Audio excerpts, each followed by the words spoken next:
algunas características importantes de los mecanismos de la selección clonal y ahora pues básicamente a ver sería la forma en que responde el sistema inmunológico una vez que tiene contacto con algún patógeno.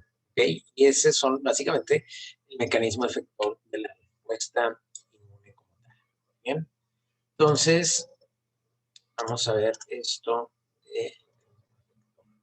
Cuando nosotros nos referimos a mecanismos efectores de la respuesta inmunológica, nos referimos a los mecanismos tanto de las respuestas inmunitarias adaptativas, porque si nos referimos a los de la innata, pues generalmente decíamos que la innata es un mecanismo de respuesta inmune que no tiene memoria, que siempre está igual, es decir, no hay ningún cambio, por así decirlo, ninguna diferencia.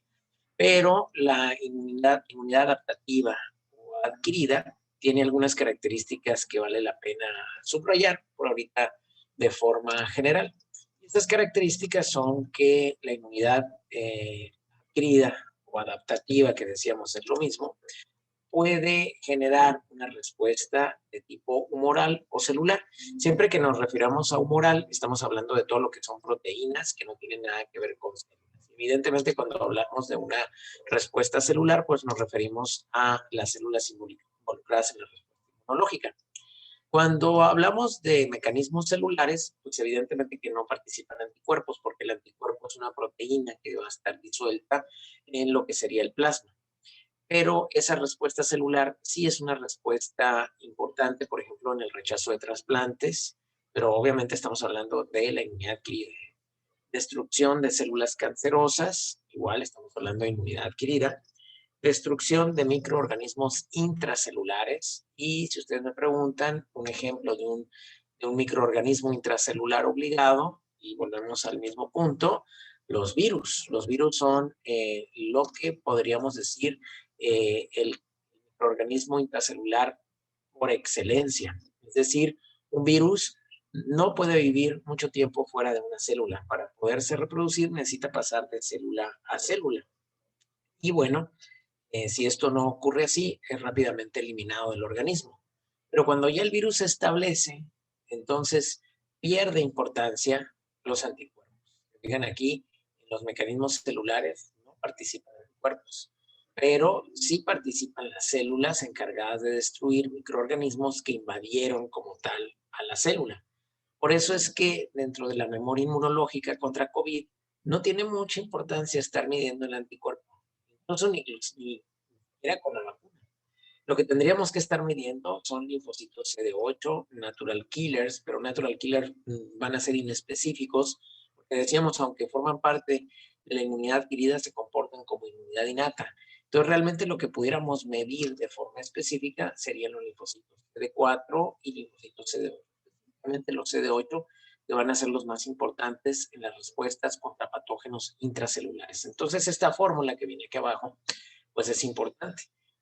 Y en el examen ponemos una fórmula como CD4 positivos con TH1, una respuesta contra patógenos intracelulares, CD8 positivos, natural killer, NKT, que son natural killer reguladores y macrófagos. Bueno, estamos hablando de una respuesta contra patógenos intracelulares, es decir, aquellos que tienen que vivir dentro de la célula y que no necesariamente son virus todos.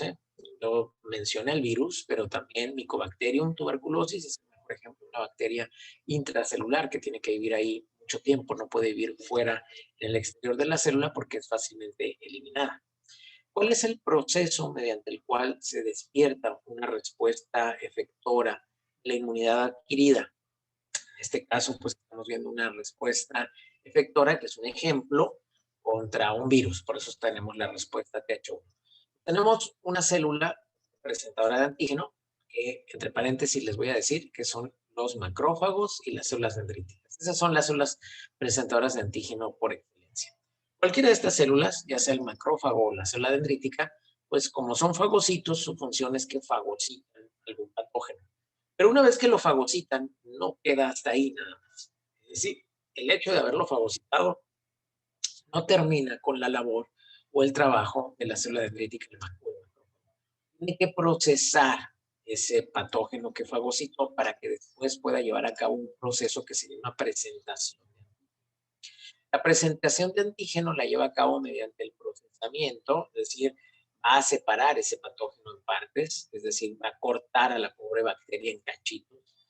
Y cuando corte el grupo de aminoácidos, una cadena suficientemente adecuada, la va a insertar en unas proteínas que estas células fabrican, que se llaman complejo mayor de histocompatibilidad y que tienen como función ayudar a presentar esos pedacitos de bacteria.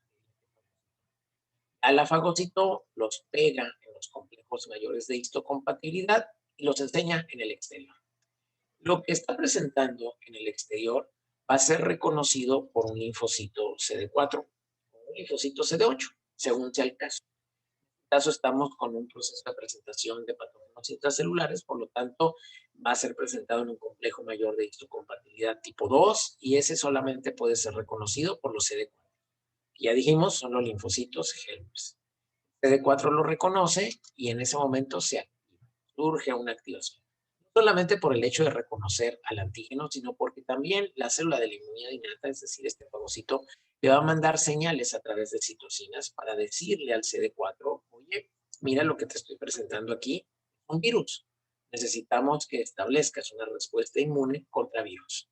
Entonces, ese CD4 va a proliferar, obviamente se va a activar y va a madurar para terminar produciendo interleucinas de diferentes tipos que van a llamar a diferentes células que son las encargadas de eliminar patógenos intracelulares. Entonces hubo como una conexión de la inmunidad innata seleccionó el antígeno a presentar, luego se conectó con la inmunidad adquirida. La inmunidad adquirida tuvo que pasar por un proceso de proliferación y activación para posteriormente llevar a cabo su acción. ¿Se fijan? Entonces vamos dándole como matiz o forma a lo que sería la respuesta inmunológica. Eso es lo que se llama respuesta inmune. A veces la respuesta inmune no tiene como función que se active el CD4, un linfocito ayudador, que coordina la respuesta. A veces la respuesta inmunológica puede ser activada directamente por una célula que esté infectada. Es decir, aquí ya no hubo necesidad de que hubiera un macrófago ahí intermediario, sino que la célula, al ser infectada, empieza a expresar en complejos mayores de histocompatibilidad tipo 1 algunos antígenos que logra captar del virus. Entonces, el mensaje que está dando a esta célula es, oigan, pues estoy infectada. Ese mensaje es rápidamente detectado por los natural killer. Inmediatamente, si ven una célula rara, lo primero que van a hacer es eliminarla. Van a disparar gránulos de perforinas para que después puedan entrar las granzimas y generarle ese proceso que ustedes vieron el año pasado en patología que se llama apoptosis. Entonces lo inducen a una apoptosis, ¿no? Le inducen a una muerte programada. En este caso no estaba muy programado, que digamos, porque pudo haber sido una infección. No se le genera, ¿verdad? Ese proceso de eliminación. Y además puede tener contacto no solamente con los natural killer, sino que si este antígeno que está presentando la célula que se ve infectada por el virus ya había sido antes presentado en el organismo, seguramente va a haber células CD8 que lo van a reconocer como algo que ya había pasado y en ese momento reaccionan y también lo perforan, le mandan las granzimas, con la perforina abren orificios en la membrana celular y empieza esta célula a entrar en ese proceso de muerte celular, ¿okay? Que lo habíamos visto el año pasado, ¿verdad? Pues es el proceso de la necroptosis. Entonces, o piroptosis también, lo vimos dentro de los tipos de muertes que había celulares en patología. Pues esta es la muerte por piroptosis, básicamente, que es una muerte que se genera cuando una célula se infecta con un patógeno. Y a su vez, una vez que esta célula es estimulada por el natural killer y por el CD8 a morir, entonces empieza a expresar algunas estructuras de superficie que pueden ser reconocidas por el macrófago, ¿verdad? Algunas estructuras glicoproteicas.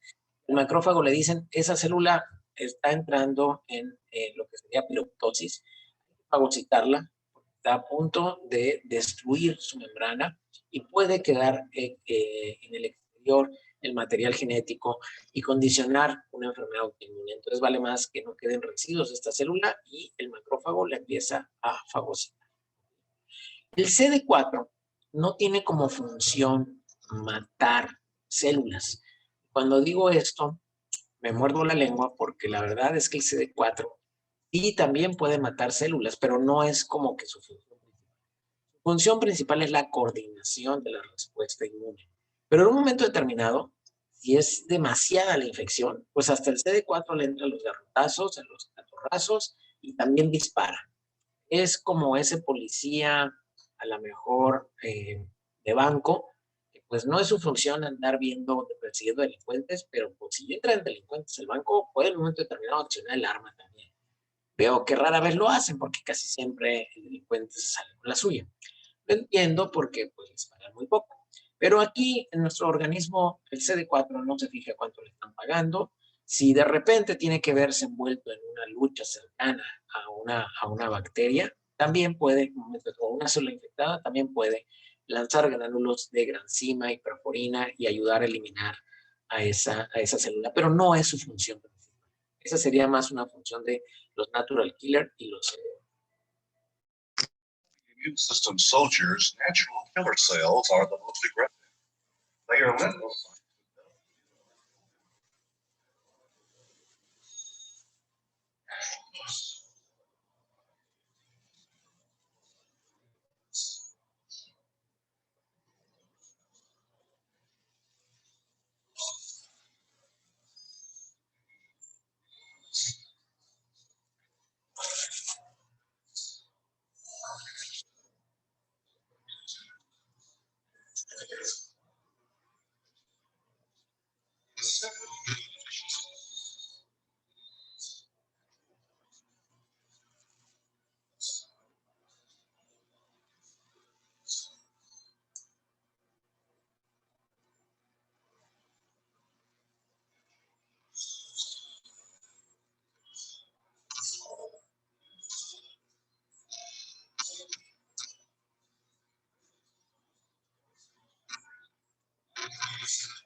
Muy bien, entonces el natural killer forma parte de esa respuesta celular contra patógenos intracelulares, pero decíamos va a ser el más importante en lo que sería la vigilancia contra células cancerígenas.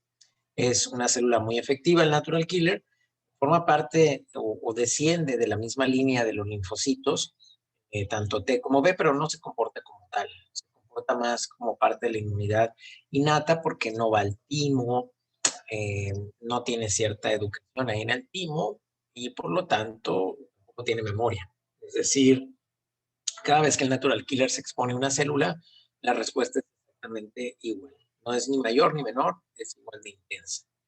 Por otro lado, decíamos que los CD4 son células que se encargan de regular la respuesta inmunitaria. Esos CD4 también se conocen como los TH. Todos los TH, todos son CD4. Tenemos un linfocito helper, que es en inglés, o ayudador en español, siempre es CD4. No puede haber un TH CD8, no, eso no existe. Los linfocitos helper, todos son CD4. Y esa clasificación en helper, a su vez, genera varias numerología. Linfocitos 1, TH2, TH22, TH17, TH0, en fin, no nos vamos a meter ahorita todavía en todos esos. Pero lo que sí es que la característica que tiene cada uno es que cada uno regula un tipo de respuesta inmunológica. Tenemos en general que los linfocitos TH1 podemos decir que son como más inmunoreguladores, pero generan o son los encargados de coordinar la respuesta contra patógenos intracelulares. Los TH2 podemos decir que son más proinflamatorios y son los encargados de generar o regular la respuesta, por así decirlo, contra patógenos extracelulares. Específicamente están bien involucrados en la respuesta contra parásitos. Pero hay otros que regulan contra hongos, en fin, los iremos viendo más adelante. La respuesta inmune, ¿verdad? Depende, ¿verdad?, de todas estas proteínas de intercomunicación entre las células. Al principio, cuando se encontraron estas proteínas, se les dio el nombre de linfocinas, porque las aislaron de los linfocitos. Luego se dieron cuenta que también los monocitos las generaban y les pusieron monocinas. Entonces luego dijeron, bueno, es que no solamente las producen los linfocitos y los monocitos, sino básicamente pues todas las células del sistema inmunológico. Entonces les dijeron, bueno, son interleucinas. Le dijeron, esas interleucinas pues sirven para atraer a las células a ciertos sitios de inflamación. Bueno, pues han de ser quimiosinas. La verdad es que linfocinas, monocinas, interleucinas y quimiosinas son diferentes nombres para lo mismo, es decir, parásitos. Toda proteína que produzca una célula y que le sirva de comunicación con otra, pues es una citosina. De ahí que yo les decía, las hormonas pues son citocinas. Todos los factores que se liberan en el axón terminal son neurotransmisores, son citocinas a final de cuentas, porque son proteínas o moléculas que le sirven para comunicar a las células. Las quimiosinas, por otro lado, son un grupo de citocinas. Su función principal es atraer células al sitio de inflamación. El año pasado lo vimos en patología, lo vamos a recordar cómo es que llevan a cabo esta situación, pero seleccionan qué tipo de célula es la que va a llegar al sitio de inflamación de acuerdo a la respuesta inmune que se tiene. Aquí tenemos un ejemplo de un linfocito CD4 coordinando una respuesta de un patógeno de tipo intracelular. Cuando los patógenos son de tipo intracelular, pues habitualmente los macrófagos están muy ocupados fagocitándolos. Entonces, si una célula dendrítica o un macrófago le presenta un CD4, un patógeno intracelular, ese CD4 se convierte en linfocitos CD4-TH1 y va a liberar predominantemente interferón gamma. Ese interferón gamma va a estimular a lo que es el núcleo del macrófago. Ya veremos específicamente a nivel genético molecular qué es lo que pasa ahí. Pero a final de cuentas, lo que se genera al estimular en ese núcleo del macrófago es un cambio epigenético que favorece lo que sería el estallido respiratorio. El estallido respiratorio pues, es la forma en que el macrófago se deshace de las bacterias fagocitadas y es necesario también para poder partir en pequeñas secciones y poderlas presentar en un complejo mayor de histocompatibilidad. Entonces, son partes importantes las que hace el CD4. Esta corte histológico, yo se los pongo a ustedes, yo sé que ustedes me van a decir qué es inmediatamente, porque ya lo vimos el año pasado. Es un corte histológico donde lo que podemos ver son células gigantes o de Langhans, ¿verdad? Multinucleadas, con un centro, ¿verdad? Hialino. Estamos viendo también de repente linfocitos que los rodean, tenemos algunos linfos, y estamos viendo también algunos vasos sanguíneos. Entonces, básicamente, estas características de estas células gigantes nucleadas, que unas a otras rodeadas de linfocitos, y de repente por ahí algunos basófilos también, y vasos sanguíneos, pues es lo que genera la característica principal del granuloma, que es una afección crónica donde estos macrófagos no han podido terminar de fagocitar como tal a ese al patógeno o a la estructura, entonces empiezan a agrupar. Eventualmente vamos a poder ver algunas células de color blanco que empiezan a generar colágeno y entonces empieza como a construir como tal el granuloma. Este es un granuloma apenas en construcción. Ese granuloma es la característica principal de la respuesta celular. Si nosotros tuviéramos que llevar la respuesta celular al extremo o su presentación ya macroscópica de una respuesta celular inmunológica, pues es el granuloma. Y ese mismo fin o ese mismo camino iba, por ejemplo, la intradermorreacción, que ustedes conocen como PPD. Nosotros cuando estábamos estudiando en medicina en cuarto año, antes de rotar por neumología en el INER, nos hicieron a todos un PPD. El PPD, que es la proteína purificada, ¿verdad? Es básicamente el antígeno, ¿verdad? Del micobacterium. Porciones del micobacterium que se inyectan, ¿verdad? A nivel subcutáneo para ver si existe una respuesta de tipo celular, ¿verdad? CD8, también de macrófagos y también de células dendríticas contra estos antígenos. Habitualmente cuando alguien ya se ha expuesto a lo que es el micobacterium y lo ha eliminado de su organismo, queda una memoria inmunológica del linfocito CD8. Si se vuelve a exponer a los antígenos de la tuberculosis del micobacterium, rápidamente se genera una reacción. Bueno, rápidamente no, hay que dejar pasar ahí 72 horas para leerlo, pero se va a generar una reacción.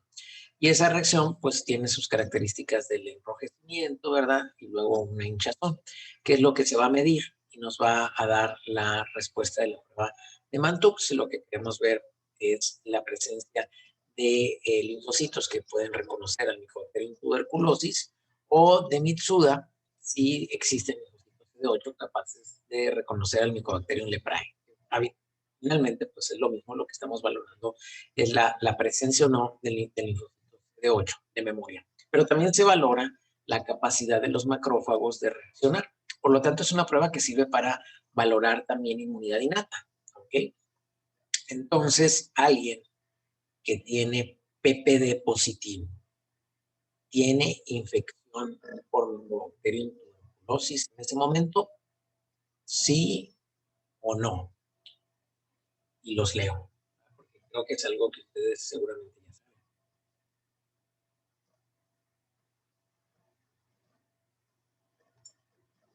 No tiene infección por Mycobacterium, tuvo más bien infección por Mycobacterium.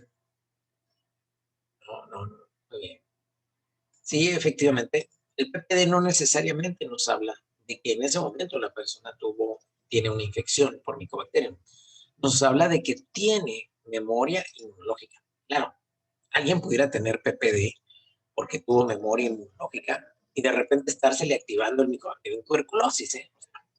No es un excluyente. Puedes tener un PPD positivo sobre una tuberculosis activa positiva en ese momento, pero el PPD no te habla de actividad en ese momento. El PPD de lo que te habla es de memoria inmunológica. Tuviste contacto. Entonces, aquí se puede salir positivo, aunque la persona no esté infectada por haber estado en contacto en el pasado con el micobacterium. Así es, ¿verdad? Entonces, en ese momento nos mandaron a todos los de cuarto año a hacernos el PPD, a todos los salones. Y de toda la generación, que no éramos muchos, habremos sido como 60, pues no faltó el que fue PPD negativo. El PPD negativo puede ocurrir por dos situaciones. O no has tenido contacto nunca con el Mycobacterium o tienes una inmunodeficiencia celular, lo cual sería muy grave. Más del 90% de las personas mayores de 18 años en México ya han tenido contacto para esa edad con el Mycobacterium tuberculosis, porque la gran población del Distrito Federal o la Ciudad de México pues viajan en metro. Y ustedes que saben del amor si nunca se han subido al metro. Entonces, en el metro, si algo es conglomerado, aún con pandemia, es el metro. Es decir, lo que te separa a una persona de otra en las zonas pico, básicamente como un milímetro nada más de nariz a nariz. vas como una sardina. Entonces todos mis compañeros que estaban estudiando medicina en ese entonces, todos digo, los quiero mucho, todos esos guachos salieron positivos al PPD. Y pues uno tenía que ser negativo. Algún fresa por ahí, nice, que jamás se había subido al metro en sus 18 años anteriores. Y no fui yo. Yo era PPD negativo. Entonces dijeron, no, pues este pato norteño es muy nice. Sube un metro ahí en Hermosillo. Pues es que de hecho no hay, ¿no? Metro en Hermosillo, pues antes menos. Pero no, pues es que no me subía porque no hay. Y los rulas, pues no, tampoco acostumbraba a subirme al ruletero. Y ahí en México me empecé a subir, pues no me quedó de otra, pero era PPD negativo. Entonces, ¿qué pasa con alguien que es PPD negativo? Lo vas a mandar a rotar a un lugar donde es un hospital que se fundó para atender tuberculosis. INER, el Instituto Nacional de Enfermedades Respiratorias, ahí en la Ciudad de México, pues su fundación fue para atender pacientes con tuberculosis. De hecho, la neumología como especialidad básicamente cobró una gran relevancia cuando estaba la tuberculosis en su apogeo. Ahora leo que hacen falta más neumólogos. Lo que pasa es que la especialidad la fueron desmantelando prácticamente. La tuberculosis se fue de alguna otra manera domando. Los pacientes con asma, pues los empezamos a ver los alergólogos. Los pacientes infectados en el pulmón, pues los veía el infectólogo. Los pacientes con tumoraciones en el pulmón, pues los empezó a ver el cirujano oncólogo y la especialidad de neumología empezó a caer en un desmantelamiento. Fuera del EPOC, pues era poco lo que veían, pero siempre ha sido una especialidad importante, muy importante, diría yo. Ahora, evidentemente, con el advenimiento de esta pandemia, pues se dan cuenta que les hacen falta neumólogos, pero les hace falta infectólogos, internistas, hemodinamistas, les hacen falta todo en México. Y no es de que los médicos no quieran estudiar esas especialidades, sino que pues, también, si no los basifican y no les pagan bien, pues entonces el médico tiene que vivir de algo, no vive del aire, aunque muchas personas como que tengan ese concepto que vivimos del aire. Entonces, pues la gente se va hacia especialidades que eran más lucrativas. Por ejemplo, cuando yo terminé la especialidad de medicina interna, una de las especialidades más lucrativas era radiología. Que si no había radiólogos, se les pagaba muy bien y eran muy necesarios porque empezaba a darse mucha relevancia a la resonancia magnética, a los estudios de tomografía, en fin. A los hospitales por los radiólogos. O sea, era una locura, todo el mundo quería estudiar radiología. Ahora ya se saturó radiología otra vez. Entonces, el médico pues va buscando el interés que tenga, tanto en conocimiento de la especialidad, pero también va buscando la forma que pueda vivir de ello. Entonces, esperemos que ahora la especialidad de neumología pues sea más considerada y puedan pagar bien y algunos se animen a estudiarla.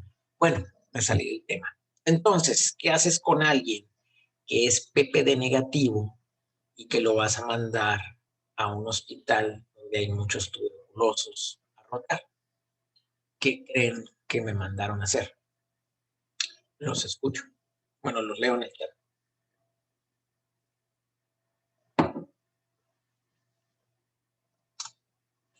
Ir al metro.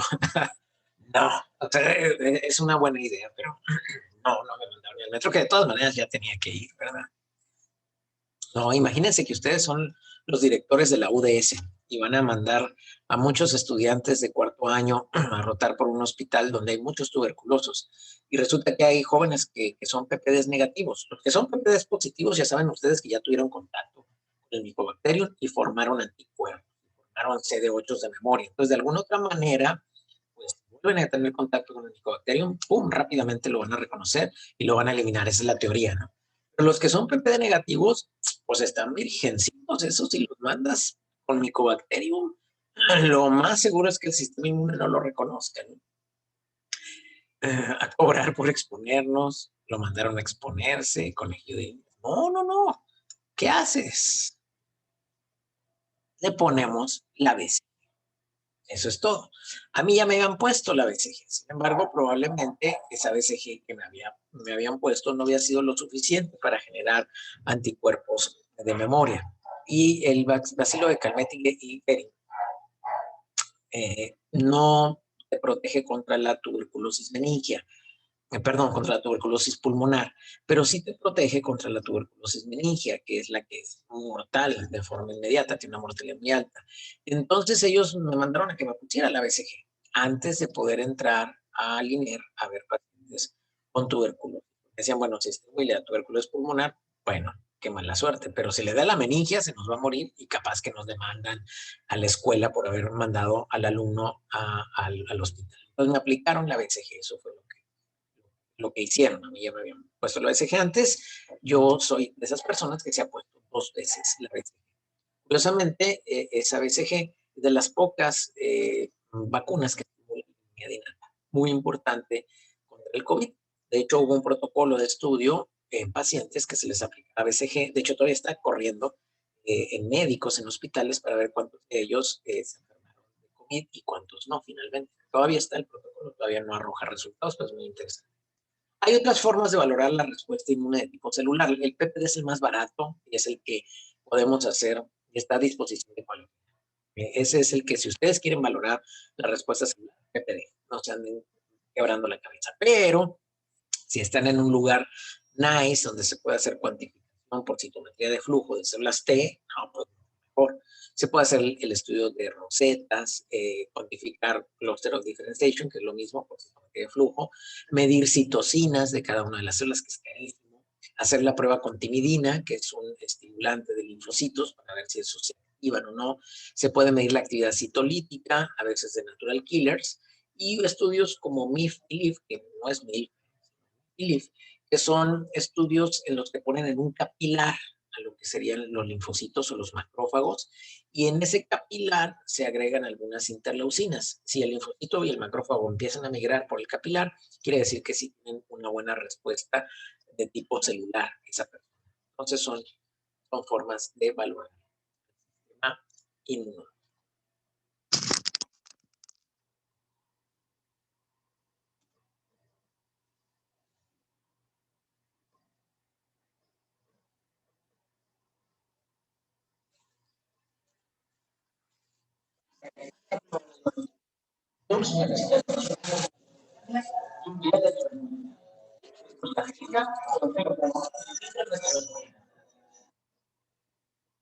Elegiremos una de vasos que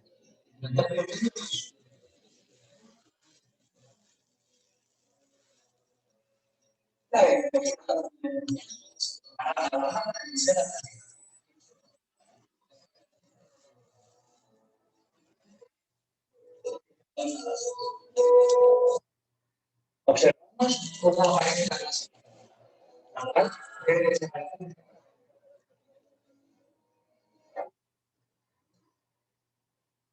Realizar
Muy bien, entonces esa es la prueba de Mantux. Y yo les dije mal porque les había dicho subcutánea. Ay, perdón, dicen que no están pudiendo ver el audio. Bueno, se los explico eso que vieron ahí. Fue la prueba de Mantux. Entonces, un nuevo share para poder ver si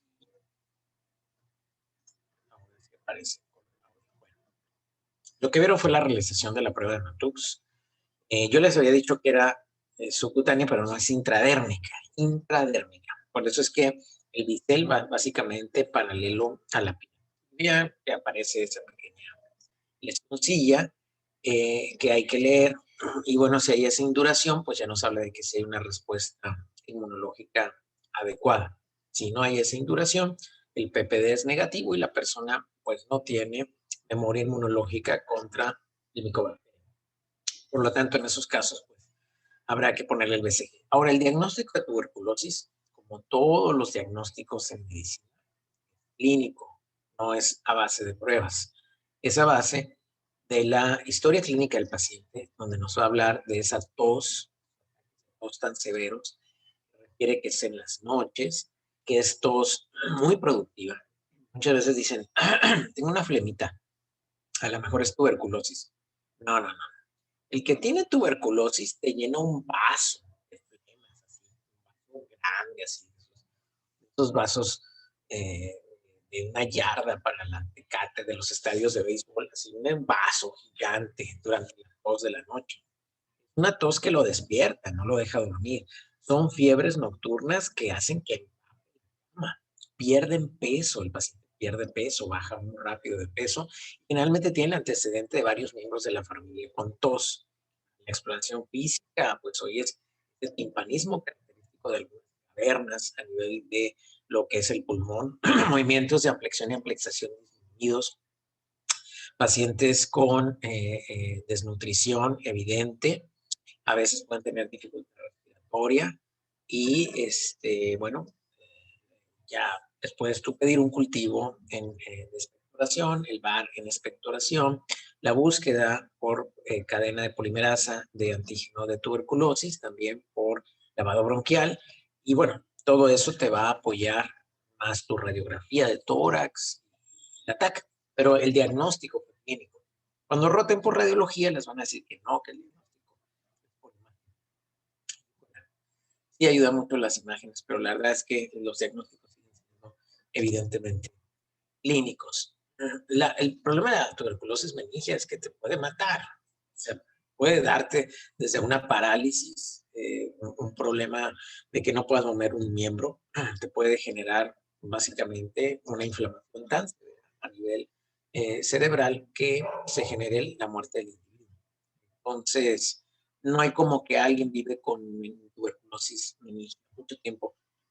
No, si te da la tuberculosis meningia, habitualmente el desenlace es fatal, a menos que se logre controlar la infección, pero ya hay que inyectar intratecanamente los medicamentos contra la tuberculosis. Es muy rara, afortunadamente. Paciente con tuberculosis, ¿le puede poner la BCG? Sí, aunque habitualmente para no tener que hacer eso, pues primero le hacemos el PPD. Y si ya tiene positivo, pues ya para que le pongas la BCG, memoria inmunológica. Solo quisiéramos hacer un booster inmunológico, pero habitualmente nos estamos arriesgando a que haga una reacción secundaria a la vacuna. Entonces, en general, no se les pone, a menos que el PPD sea negativo. Muy bien, vamos a ver lo siguiente. Este es el estudio de rosetas. Se basa en la capacidad que tienen los linfocitos, ¿verdad? De detectar en sangre de cordero, ¿verdad? Eh, Digo, lo que pasa es que los eritrocitos de cordero tienen unas moléculas que son detectadas, que es el CD58. Entonces, no importa esto, ¿eh? O sea, no importa esas moléculas, los números, pero por así decirlo, los eritrocitos de cordero tienen estructuras en su superficie, CD8 y CD58, que son detectadas por los linfocitos como algo no propio del individuo. Y entonces en ese momento van a generar una respuesta inmune que habitualmente se caracteriza por linfocitos que van destruyendo, por así decirlo, los eritrocitos CD8 que los van lisando. Y entonces el número de células, ¿verdad?, que se lisan, o el número de rosetas, porque a veces el linfocito T como agarra un eritrocito y luego lo agarra con otra manita, se van formando como si fueran palomitas de maíz, que eso es lo que se va a ver en el microscopio.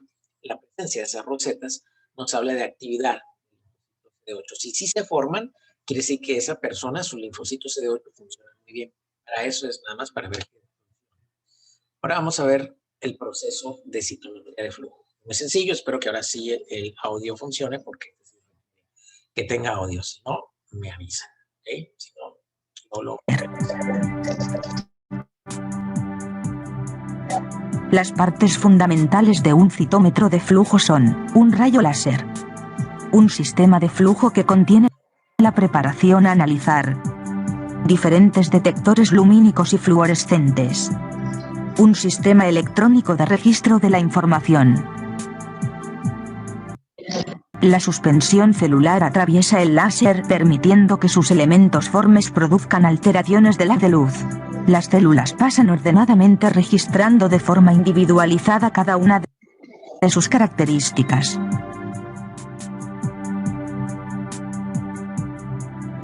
Cuando la célula atraviesa el láser provoca una penumbra longitudinalmente al láser. Esta penumbra es proporcional al tamaño de la célula. Se denomina forward scatter y puede ser detectada mediante un receptor luminoso colocado en el recorrido del láser. Los orgánulos intracelulares producen difracciones del haz de luz. El nivel de difracción de luz será proporcional a la complejidad del citoplasma celular. Estos haces de luz pueden detectarse colocando un receptor lumínico perpendicularmente al láser. La información recogida por este receptor se denomina side scatter. Mediante reacciones antígeno-anticuerpo se puede recubrir la superficie celular con sustancias fluorescentes, denominadas fluorocromos. Los anticuerpos son moléculas que se unen de forma específica a un antígeno concreto de la superficie celular. Todos los anticuerpos que reconocen el mismo antígeno tendrán conjugado el mismo fluorocromo. Los fluorocromos son moléculas capaces de emitir destellos de luz de una longitud de onda concreta cuando son estimulados por el rayo láser. Se pueden realizar combinaciones de anticuerpos y fluorocromos, permitiendo detectar diferentes antígenos en una misma célula. Si la célula no posee el antígeno correcto, el anticuerpo no podrá unirse y por tanto la célula no emitirá fluorescencia de ese color. Conocer el tamaño celular, su complejidad citoplasmática y la combinación de antígenos que poseen su membrana nos permitirá deducir el tipo celular.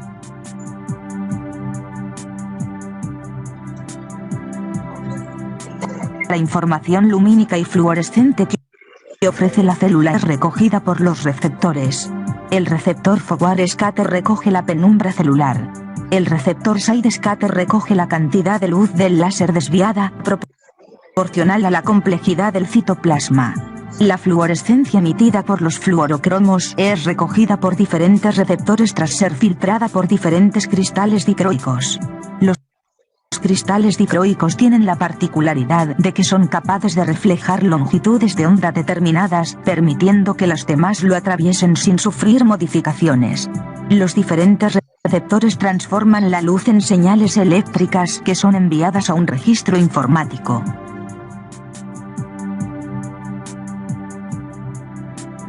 De cada una de las células que atraviesan el láser se guardan una serie de parámetros. Los diferentes fluorocromos detectados, la complejidad de su citoplasma y el tamaño de la célula.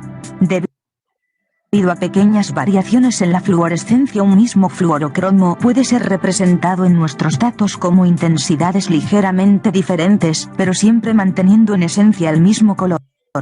Dependiendo del número de parámetros a comparar, se pueden realizar diferentes tipos de representación. El histograma representa la presencia de un único parámetro, por ejemplo, la longitud de onda de un fluorocromo. En el eje de abscisas muestra las diferentes intensidades, mientras que en el eje de ordenadas contabiliza el número de células que emitieron luz de esa intensidad y color. A partir de una intensidad concreta se considera resultado positivo para ese fluorocromo. En los gráficos dot plot se evalúan dos parámetros, representando cada célula como un punto dependiendo del valor que posee para esos parámetros. Estas representaciones son útiles en el diagnóstico diferencial cuando múltiples linajes celulares presentan el mismo primer parámetro pero solo algunos de ellos presentan el segundo.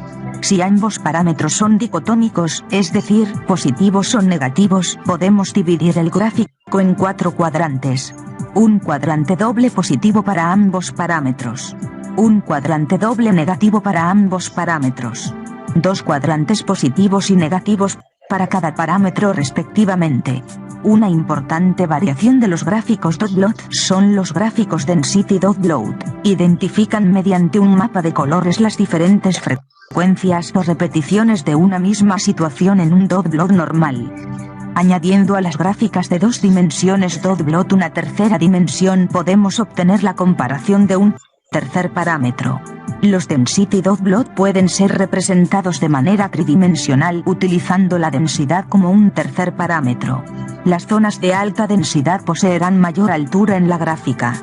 Sin embargo, también puede utilizarse un tercer parámetro diferente, por ejemplo, la presencia de un tercer fluorocromo.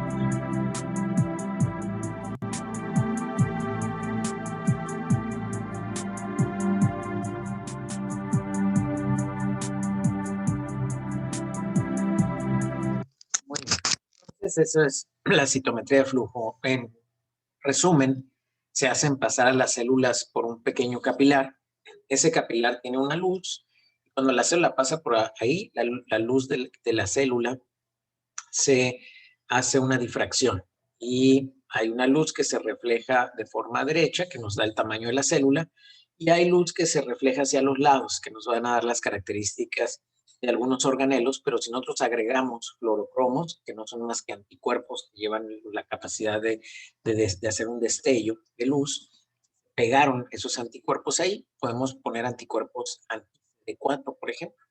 Entonces, si esos anticuerpos se pegaron ahí, pues entonces van a generar esa luz, y esa luz nos va a hablar que esa célula tiene el CD4 en su superficie, y por lo tanto acabamos de encontrar un linfocito helper. De acuerdo al número de linfocitos y a los cluster of differentiation que vamos a buscar, vamos a poder encontrar linfocitos que sean CD4 positivos y CD3 positivos. Sabemos que el CD3 lo van a tener todos los linfocitos. Pero por ahí de repente hay células que tienen CD4, pero son CD3 negativas. Ese es un tipo de célula muy característica, y si nos aparece en el diagrama ese que vimos, podemos saber cuántos CD4 positivos reales hay, cuántas células de otro tipo hay, cuántos CD8 en comparación a los CD4. Y es muy importante porque, por ejemplo, en pacientes con VIH es necesario saber la cuenta de CD4 específica en sangre para saber cuándo iniciar ciertos tratamientos. Entonces, al final, algunos casos clínicos traen algunas citometrías de flujo. Y aunque no lo crean, ustedes las van a leer y van a poder decir, oh, ok, este paciente sí tiene sus niveles de CD4 normales, o no, veo que tiene más CD8 que CD4, o estoy viendo que este paciente tiene más linfocitos de tipo TH17 que los de tipo TH1, entonces me concuerda con el caso clínico, seguramente es una infección por hongos. Eso es a lo que queremos que puedan ustedes en general llegar. Tampoco, vuelvo a insistir, no los vamos a volver inmunólogos, pero que sepan lo que sepan. Muy bien. Los mecanismos de efectores humorales, por otro lado, pues están dados por las respuestas que generen anticuerpos. En la respuesta de la inmunidad adquirida, cuando hablamos de respuesta humoral, tiene que haber anticuerpos y por lo tanto están involucrados los linfocitos B. Los linfocitos B, otra vez repito, son los únicos que pueden producir anticuerpos. Producen cuando se activan y se transforman en células plasmáticas. Una célula plasmática es un linfocito B, nada más que ya se activó y ya está produciendo anticuerpos. Cuando no está activo y no está produciendo anticuerpos, se llama linfocito B. Cuando ya está produciendo en ese momento los anticuerpos rápidamente, se llama célula plasmática. Es diferente en el microscopio. Ahí sí es totalmente diferente. Requiere un linfocito CD4 presente para poderlos estimular, aunque a veces los linfocitos B pueden directamente, sin presencia de CD4, empezar a producir anticuerpos. Pero si eso pasa, no tienen la capacidad de producir IgG. No pueden hacer cambio de isotipo, maduración de la afinidad, ni memoria. Eso solamente lo pueden hacer si el CD4 está presente. Por eso es la importancia del CD4. Hay algunas citocinas, ya habíamos visto en la respuesta celular, la citocina más importante del interferón gamma. Bueno, en las respuestas de tipo humoral, sí está también el interferón, pero es más importante interleucina 4, 5, 6, 10, 13 y el factor de crecimiento transformante beta. Esto, a final de cuentas, lo que nos va a generar es una respuesta humoral. Las respuestas humorales son anticuerpos. El anticuerpo Tiene muchas funciones, ya lo habíamos mencionado. Neutraliza directamente al patógeno, que se le pega y ya no lo deja mover. Lo opsoniza, que si se le pega, favorece que el macrófago, que tiene receptores, por cierto, para anticuerpos, le sea más fácil fagocitarlo. No quiere decir que el macrófago no lo puede fagocitar aunque no estuviera opsonizado, pero se le va a facilitar más si está opsonizado. Aparte, los natural killers reconocen también receptores para anticuerpos, entonces, si de repente una célula está llena de anticuerpos, el natural killer va y la mata inmediatamente, porque supone el natural killer que está infectada o que es neoplásica. Aparte, recuerden que el C3b que se genera en el complemento, ¿verdad? Pues es importante porque va a generar a su vez más opsonización. Pero los anticuerpos por sí solos activan la vía clásica del complemento. Entonces, esa vía clásica produce opsonización, inflamación y lisis. Todo eso hacen los anticuerpos, por eso son sumamente importantes en la inmunidad. Sin embargo, decimos, no es lo único que tiene la inmunidad, son una parte de la inmunidad. Neutralizan y opsonizan, producen la inmunidad materno-fetal, son receptores para el linfocito B, regulan también la respuesta inmune, ya lo veremos, y depuran autoantígenos en circulación. La respuesta inmune se divide básicamente en respuesta inmune primaria y respuesta inmune secundaria. Bien importante, sobre todo para el hecho de entender por qué a veces hay ciertos anticuerpos durante cierto tiempo de una enfermedad y por qué de repente ya no. Y como es la enfermedad de moda, pues vamos a poner el COVID. Antes yo ponía otro tipo de enfermedades, pero bueno. Y es la primera vez que tú te enfrentas al COVID, ¿verdad? O sea, nunca antes habías tenido infección por el SARS-CoV-2. Lo que va a ocurrir es que tu sistema inmunológico se va a activar, inmunidad innata inmediatamente. Pero COVID es muy hábil para evadir la inmunidad innata. Entonces va a lograr llegar a la vía respiratoria y empezarse a replicar. Pero no va a pasar mucho tiempo antes de que el sistema inmunológico empiece a activar. Como la inmunidad innata no lo pudo detener, ya saben, empieza a activarse desde el día cero la inmunidad adquirida, nada más que no la podemos ver mucho. Lo que más vemos al inicio es la inmunidad innata. ¿Por qué? Porque esos linfocitos que van a producir anticuerpos, tardan los anticuerpos en poderlos medir en más o menos 7 días. No quiere decir que antes de esos 7 días no hay anticuerpos, que no los podemos medir. El laboratorio que tenemos hasta ahorita, la ciencia, lo que ha avanzado, no permite detectar anticuerpos antes. Y aunque los detectáramos, son tan poquitos que tampoco tienen importancia como para que puedan inhibir o neutralizar el COVID. Entonces, pues esa persona que por primera vez le da COVID, tarda los anticuerpos. Por eso ya está infectado de COVID, ya tiene el COVID. Se fue ahora en abril, se va a la playa. No, ya no hay COVID, ya bajó mucho. Ya dijo el doctor Monterrey que está muy bajo el COVID. Voy a ir a la playa, me voy a quitar mi cubrebocas, no importa. Estoy harto ya del COVID, no puedo más. Es una tortura andar con cubrebocas en mi vida. Me voy a traumar. Se va a la playa entonces, porque está traumado, usa el cubrebocas, se lo quita y está en el bar conviviendo con medio mundo. Eventualmente, como era de esperarse, alguien le avienta unas pequeñas partículas de saliva donde va el COVID y pues lo capta. Bueno, al otro día su amigo se empieza con fiebre y temperatura. Entonces dice, no, pues, oye, cabrón, ¿cómo que tienes fiebre y temperatura? Sí, güey, ya me fui a hacer la prueba acá y soy positivo para COVID. A la madre, ya me contagiaste. No, pues yo me voy a ir a hacer la prueba. Oye, pero es que la prueba es muy engorrosa. Me meten un tubo por la nariz y el hombre, vomité y horrible. Oye, pero no hay otro tipo de prueba que me podría hacer. Pues hay una que dicen ahí en sangre. Ah, pues me voy a hacer esa mejor. Entonces van y se hacen la prueba en sangre. ¿Y ustedes qué creen que mide o detecta esa prueba en sangre?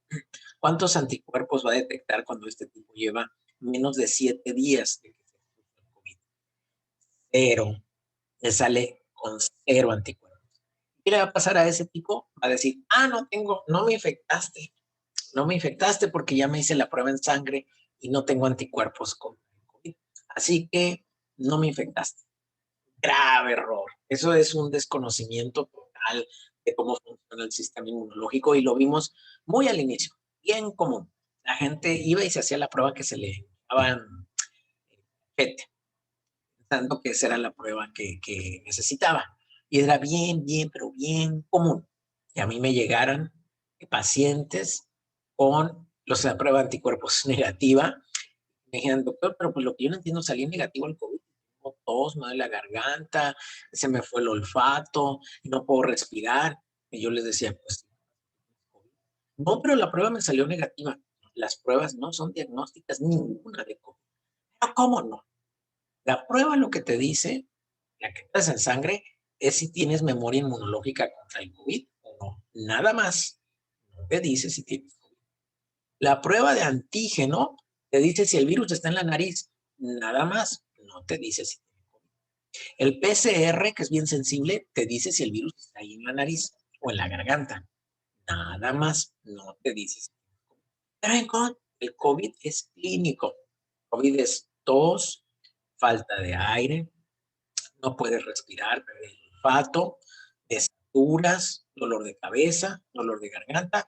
En una pandemia, eso es COVID. No, las pruebas son para apoyarnos. Tú la prueba que no te tenías que hacer es la prueba en sangre, porque apenas acabas de ser infectado. Obvio que te va a salir negativa. La prueba en sangre mide anticuerpos, necesitas dejar pasar mínimo 7 días para que puedan detectar el IgM. Del IgG, pues ni hablamos, pero miren, a los 7 días ya hay IgG, ya hay de las dos. Entonces, este paciente pues, sí tiene COVID. Tiene la falsa pensamiento de que no tiene COVID porque la prueba en sangre va con sus papás. Infecta. Y ahí venían una gran cantidad de tragedias. Todo por no preguntar qué prueba era la más adecuada. Lo peor de todo, a veces sí preguntaban. Ok, bueno, muy bien. Entonces, a los 7 días tenemos la respuesta más alta de la respuesta inmune primaria, cuando por primera vez nos exponemos a un patógeno. Pero ya el sistema inmune aprendió y dijo, ok, este COVID es el que me infectó. ¿Okay? Yo ya desarrollé anticuerpos IgM e IgG contra el COVID. Y después de 7 días puedo medir los dos. Inclusive después de 30 días puedo seguir teniendo IgM, o sea, puedo seguir teniendo IgM y no quiere decir que estoy en una infección aguda. Lo que pasa es que las células que inicialmente empezaron a producir IgM a veces tardan en morirse y los linfocitos siguen produciendo IgM. Los que maduraron, pues ya se fueron hacia la producción de IgG. Eventualmente son más los que producen IgG, por eso la IgG empieza a ser el anticuerpo que prevalece y el IgM empieza a disminuir. Pero puede estar todavía presente 30 días después y eso no quiere decir que la persona esté infectada. ¿Sabes? Bien común que me llegaran con su prueba de anticuerpos. Dicen, doctor, no me dejan trabajar. Ya me dio COVID a mí, ya pasaron 30 días de que me dieron los síntomas, usted me dio tratamiento y todo. Y me dicen que no, porque me sale la IgM positiva. ¿Y eso qué? Pues me dicen que todavía tengo la infección activa. Ay, y tienes tu tos, fiebre. No, no, no. No, ¿y de dónde sacan que tienes COVID? No, no, no. La IgM no te dice si tienes COVID. No, doctor, no, la IgM te dice si tienes memoria inmunológica contra el COVID. Nada más, pero no te dice si tienes COVID. Eso no es una prueba para el sistema. Lo que ellos quieren saber es si tienes el virus en la nariz, para que no lo disemines en la empresa. Ah, sí, eso. Ah, pues hazte una prueba de búsqueda de antígeno en la nariz. Nada más.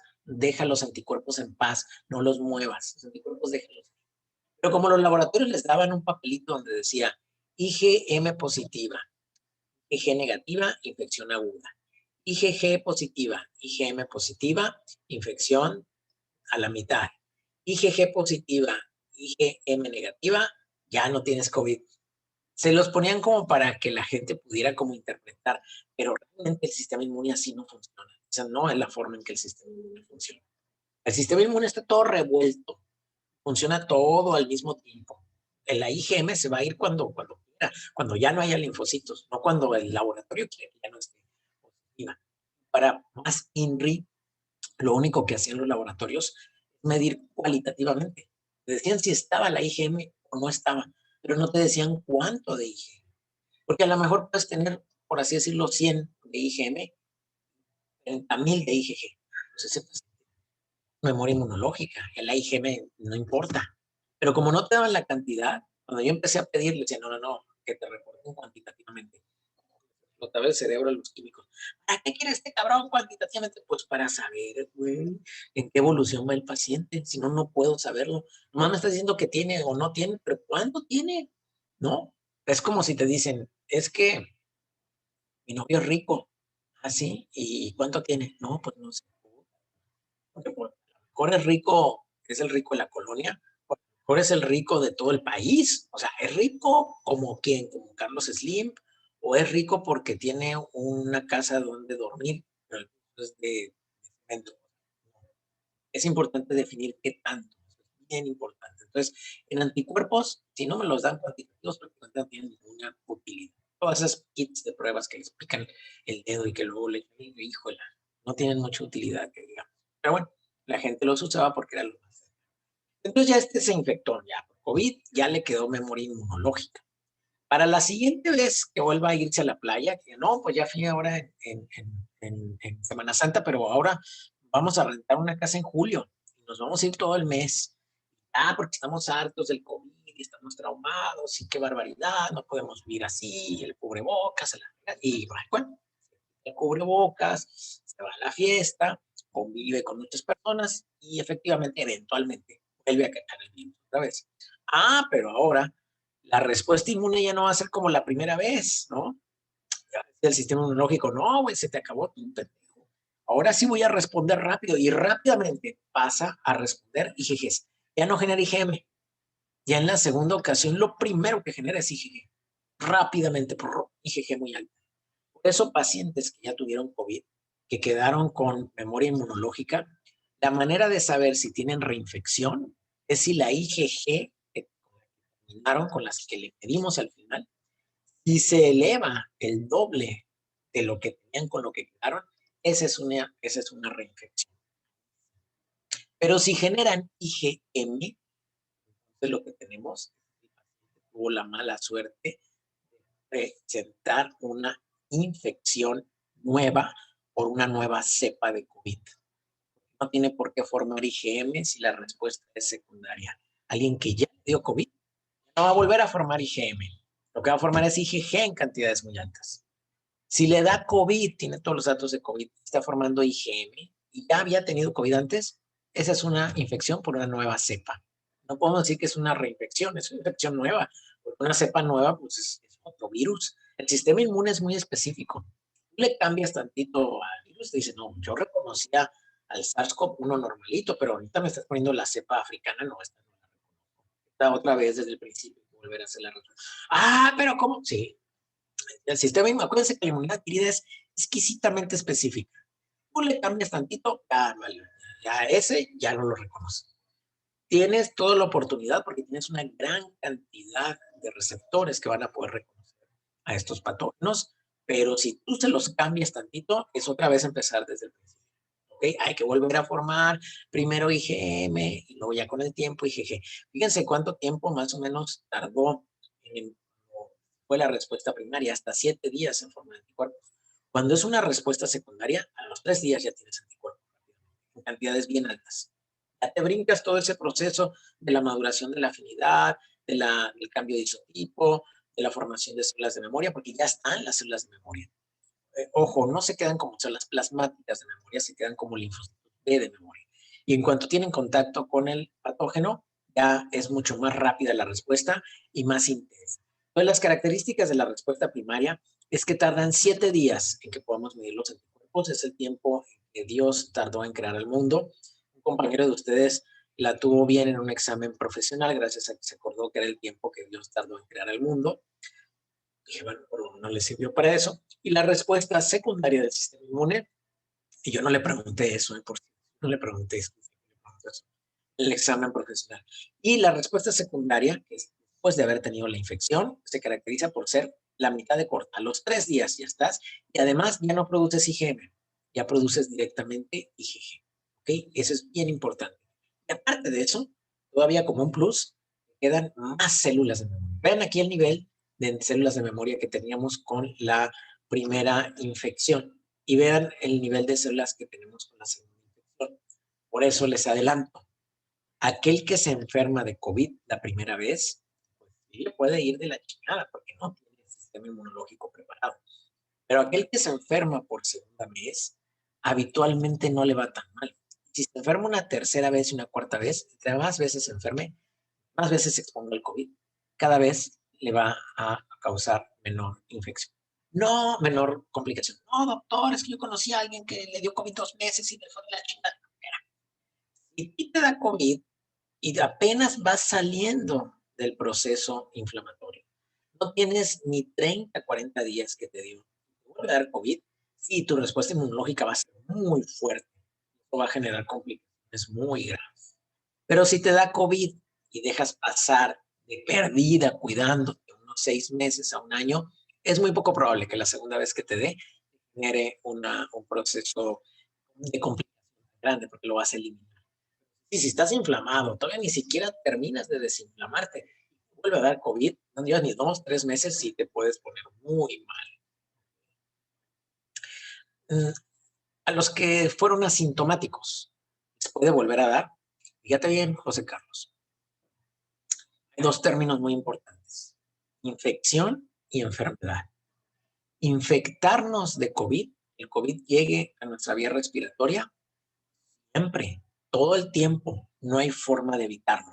No digo que no hay forma de evitarlo, me muerdo porque sí hay una forma de evitarlo, que lo hemos estado repitiendo desde que inició la pandemia.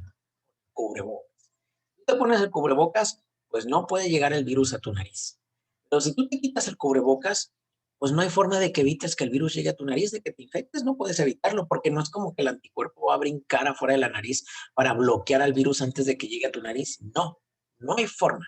Si tú te quitas el cubrebocas, te puedes infectar de COVID siempre, pero también de sarampión, de rubiola, de tosferina, de papel, de todo, ¿eh? O sea, eso no es cuestión del COVID nomás, de decir, ay, es un virus muy raro, porque todos los virus te pueden infectar siempre, todos, no hay ninguno que no te pueda infectar siempre, porque ¿cómo vas a evitar que llegue a tu nariz? Y el momento que llegue ya es infección. Ahora, que se vaya a replicar en tu nariz es otra cosa, ¿ok? Si se empieza a replicar, que aparentemente la vacuna de AstraZeneca evita eso, la de Pfizer no se sabe, no, el estudio no está hecho para determinar eso, pero si se empieza a replicar, tienes altas probabilidades de que ya no seas asintomático.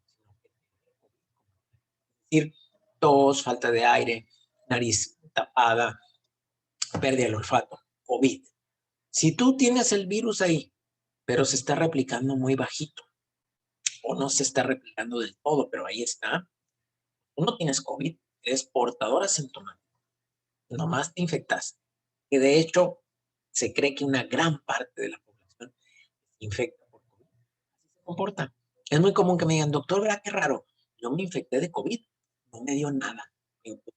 No es lo raro, eso es lo común. ¿Pero cómo? Si no, lo raro son los que se ponen muy mal. ¿Pero cómo va a ser lo raro si está lleno los hospitales? No, es el 20% los que se ponen mal. Pero somos 1 millón de habitantes en Hermosillo. Sale el 20%. Son 200,000 personas. Imagínate 200,000 personas enfermas al mismo tiempo, pues no hay sistema hospitalario que aguante. Entonces, si alguien fue asintomático, tuvo el virus ahí, fue tan poquito que ni se replicó. El sistema inmune ni siquiera tuvo chance, la inmunidad adquirida, de reaccionar. ¿Tú crees que se puede volver a infectar? ¿Sí? ¿No? ¿O quién sabe?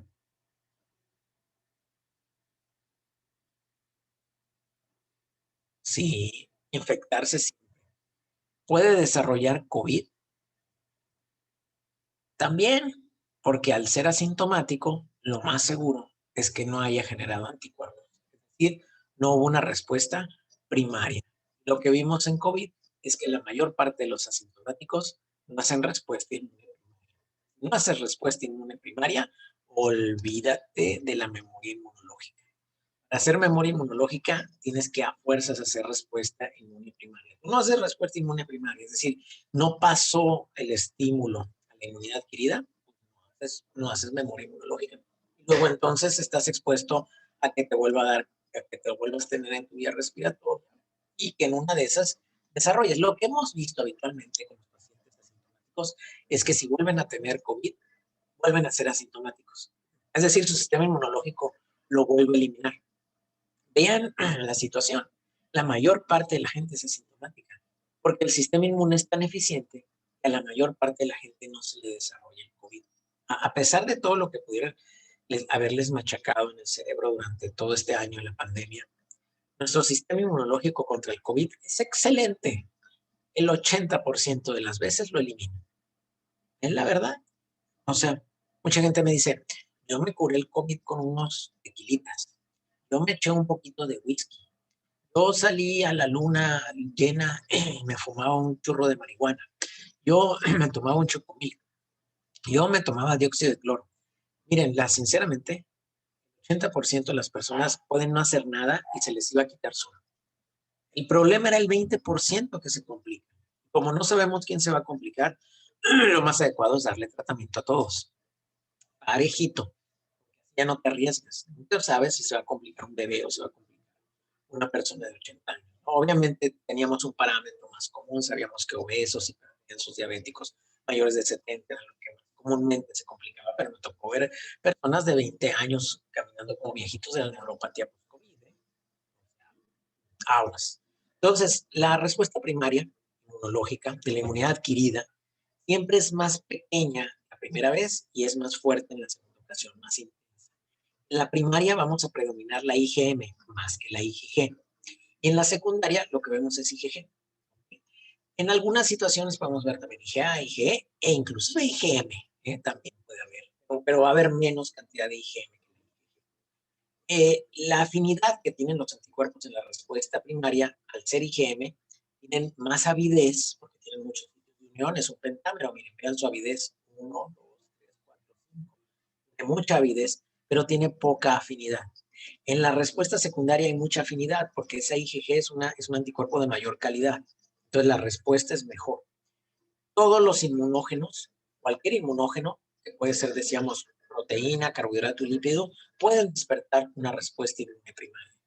Pero una respuesta inmune secundaria, solo proteínas.